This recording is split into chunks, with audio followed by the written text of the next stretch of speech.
So everyone, this is DomisLive and welcome to DomisLive News. If you guys are new to the channel, make sure you guys subscribe because I am hosting a $100 giveaway. That's going to be done in the next few days, and one lucky winner who subscribes will get a chance to win that moolah. So today I'm going to show you guys a video of Jon Jones in court. If you guys want to see the video that led up to this, which is the police officer pulling him over and writing him a ticket, thus leading to his parole violation, that video is going to be in the description below. Anyway, I hope Jon Jones makes it through this. You guys let me know in the comment section below. What do you guys think about this? And be sure to let me know in the comment section who's going to win this fight, Jon Jones or Cormier. Later, guys. Jonathan Jones, level 5. Colin Brennan, please stay.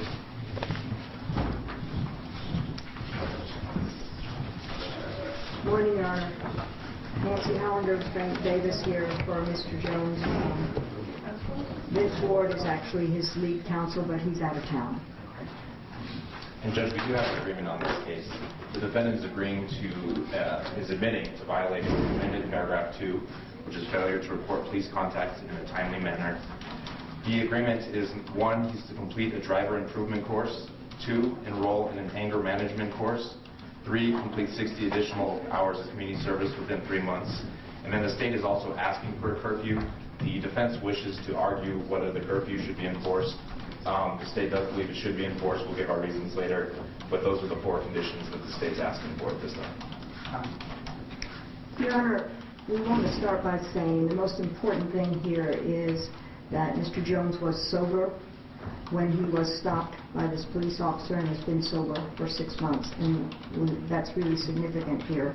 This is a charge of revving his engine and drag racing. He's already been in jail now for 3 days.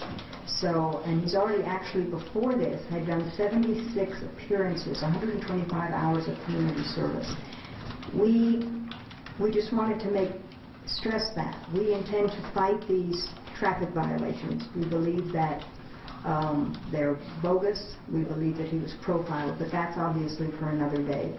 And we would ask that Your Honor not require these additional conditions because he's already essentially done 3 days, which is what he would have done if he'd been on the STEPS program.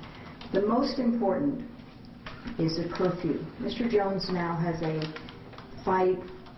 major fight in less than a month. He trains late at night. He was actually stopped just a mile or so, or less than that, from the gym. He trains at night and then has to eat after that, so he's often out late at night. And if it's 10 o'clock, he can't even take his wife to a movie. He's also going to be traveling for this fight to Las Vegas. He's going to have to be training late at night. He's going to have media. We just would ask the court to at least, if you're considering all the other factors, which we don't think he needs, but that this one is really important, and ask that you not impose a curfew at this time. What's the reason for the curfew? Well, Judge, in the past, this is his second so-called violation. The first was a preliminary violation where he was given 24 hours of community service. That, again, was related to a driving incident. And this one, again, is a driving incident. The underlying charge was actually a hit and run. He left the scene of the accident, and there were injuries involved. That's what brought it to a 4th-degree felony. So again, these incidents seem to be occurring late at night. The latest probation violation was around, I believe, approximately 11 at night, again, past the 10 o'clock the state's asking for. So we believe that these incidents are occurring late at night, and if he is to stay in his house later, I think we'll avoid some of these incidents. Also, I mean, we've heard that these are just technical violations, but Judge, when you're on probation, you are held to a higher standard. And Mr. Jones has started to fail at probation. It has been a challenge for him. He's been given, this is his 3rd chance. Essentially, he got a plea agreement, he had a preliminary violation where the state did not file a motion to revoke, and now we have the 3rd violation here. So we are concerned. Just want to make sure that nothing does happen from this, because motor vehicles have been involved with all 3 incidents, which can lead to a serious accident later on. So that's why we're asking for the curfew. And Mr. Jones, this is the agreement you want later? Yes, sir. This is the agreement you made?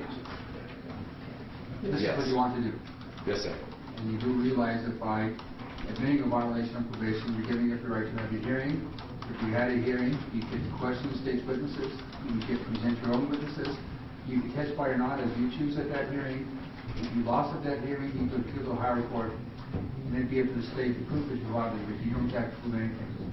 By admitting this violation, you're giving up those rights, and you're submitting yourself to the continued jurisdiction of this court. Is that what you want to do? Yes, sir. You understand all your rights? Yes, sir. I'm going to accept your plea. I won't require a curfew, but I'm going to add a condition: do not drive at all without your probation officer's approval. Any questions about this? No, sir. Take care. Thank you, Your Honor. If you do come back, it won't go well.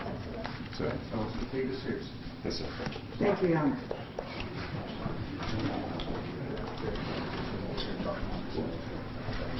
Clarissa Lopez, number 6.